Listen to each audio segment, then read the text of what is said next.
वेदिका, मला कढीपत्ता आणून देशील का? हो, मी कढीपत्ता आणते तोपर्यंत तू चूल पेटव. ओके, आणा मग.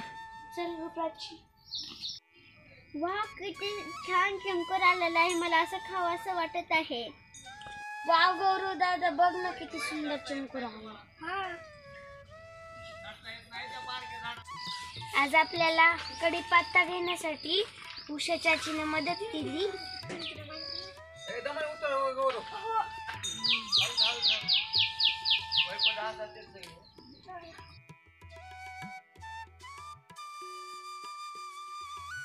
चूल आता छान पेटले.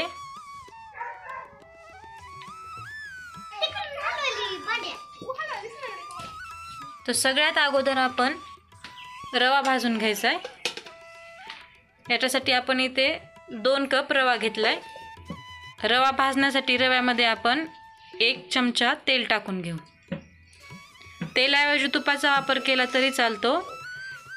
रवा करपला जाऊ नये याच्यासाठी त्याला मध्ये मध्ये हलवून घ्यायचं. रवा खूप लाल होईपर्यंत भाजायचं नाही, कारण जास्त लाल झाला तर उपम्याची चव बिघडते. आता आपण आपला रवा एका प्लेटमध्ये बाहेर काढू. तर अशा पद्धतीने आपली उपमा बनवण्याची पहिली प्रक्रिया झालेली आहे. 5 मिनिटाखाली यांचे एवढे भांडणं झाले होते की रुसून घरी गेले होते आणि आता परत एकमेकांच्या खांद्यावर हात टाकून बसलेत. तुझं माझं जमना, तुझ्या वाचून कर म्हणा. एकदम बरोबर बघ मये, तुमचं तसंच आहे. त्याच कढईमध्ये आपण 2 चमचे तेल टाकून घेतले आणि त्याच्यामध्ये शेंगदाणे तळून घेऊ. शेंगदाणे तळलेत, आता त्याला आपण बाहेर काढून घेऊ. शेंगदाणे तळलेल्या तेलामध्ये आता आपण मोहरी सोडायची. मोहरी उडाल्यानंतर त्याच्यामध्ये आता जिरे टाकून घ्यायचे. त्यामध्ये उडदाची आणि हरभऱ्याची 1-1 चमचा डाळ टाकून घ्यायची आणि ह्या साहित्याला फक्त 2 ते 3 सेकंदासाठी हलवून घ्यायचं. आता ह्याच्यामध्ये बारीक चिरलेला कांदा टाकून घ्यायचा. कांद्यामध्ये आता कढीपत्ता घालून घेऊ.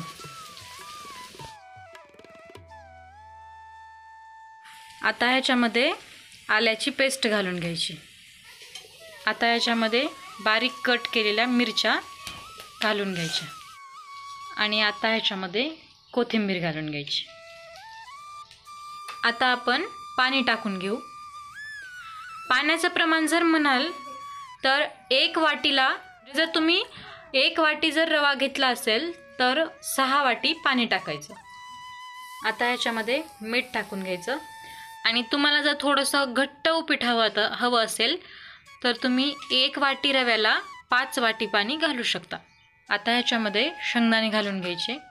शेंगदाणे कच्चे जरी घातले तरी चालतात, पण तळून घेतलेल्या शेंगदाण्यांची चव खूप भारी लागते. आता ह्या पाण्याला उकळी येण्यासाठी आपण ह्याला झाकण ठेवून घेऊ.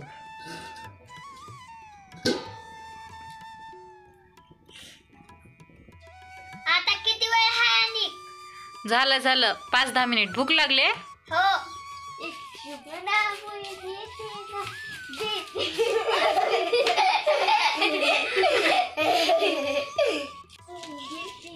आदनाला उकळी येईपर्यंत वेदिकाने रव्यावर स्माइली काढून घेतलंय. बघा, आपल्या आदनाला उकळी आले. आता आपण ह्याच्यामध्ये रवा टाकून हटून घेऊ. बेसन आपण जसं हटतो ना तसंच याला हटून घ्यायचं. काही लोक काय करतात की कांद्याला फोडणी दिली ना, त्या फोडणीमध्येच रवा टाकतात आणि नंतर पाणी घालतात. बघा, आपण 1 वाटी रव्याला 6 वाटी पाणी घातलं होतं. तर तुम्ही आता कन्सिस्टन्सी बघू शकता, अगदी छान झालाय. 2 मिनिट आता आपण याला फक्त वाफळून घेऊ. नीट का पान वेदिका. हो. आता ह्या उपीटाला आपण केळीच्या पानावर सर्व करून घेऊ. सगळ्यात शेवटी आता आपण याच्यावर लिंबू पिळून घेऊ. ओ माय गॉड, किती सुरेख दिसत आहे.